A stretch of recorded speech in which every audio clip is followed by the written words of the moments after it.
Friends, welcome back my YouTube channel. നമുക്ക് കുറച്ച് cute stickers ഉണ്ടാക്കാം. അപ്പോൾ ഈ സ്റ്റിക്കേഴ്സിനാണെന്ന് ഔട്ട്ലൈനൊക്കെ കൊടുത്ത് നന്നായിട്ടൊന്ന് വരച്ചെടുത്തിട്ടുണ്ട്. നമുക്കൊന്ന് കളർ ചെയ്തെടുക്കാം. അപ്പോൾ അത് ഇവിടെ കളർ ചെയ്തെടുത്തിട്ടുണ്ട്. നമുക്ക് നേരെ ഒന്ന് കട്ട് ചെയ്തിട്ട് വരാം. ഇനി ഷേപ്പിൽ കട്ട് ചെയ്യാം. നമുക്ക് ഈ സ്റ്റിക്കറല്ല, ഇനി വേറെ ഏതെങ്കിലും ഷേപ്പിലൊക്കെ കട്ട് ചെയ്യാൻ പറ്റുന്ന നല്ല അടിപൊളിയായിട്ടുള്ള സ്റ്റിക്കേഴ്സൊക്കെ നമുക്ക് ഉണ്ടാക്കാം കേട്ടോ.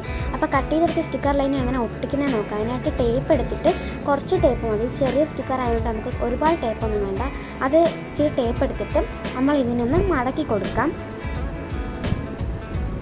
തിരിച്ച് വേണം കേട്ടോ മടക്കാനായിട്ട്. മടക്കി കൊടുത്തിട്ട് നമ്മളത് ഇതിനെ ആ സ്റ്റിക്കറിൻ്റെ ബാക്കിലേക്ക് ഒട്ടിച്ചു കൊടുക്കാം. അപ്പോൾ ഇത്രയേ ഉള്ളൂ, സ്റ്റിക്കറിൻ്റെ പരിപാടിയൊക്കെ കഴിഞ്ഞിട്ടുണ്ട്. ഇനി ഞാൻ ഇച്ചിരി ഒന്ന് നല്ല ഭംഗിയൊക്കെ ഉണ്ടാവട്ടെ എന്ന് വെച്ചിട്ട് ഞാനൊരു കാർഡ്ബോർഡിൽ അതിനൊന്ന് ഒട്ടിച്ചെടുത്തു.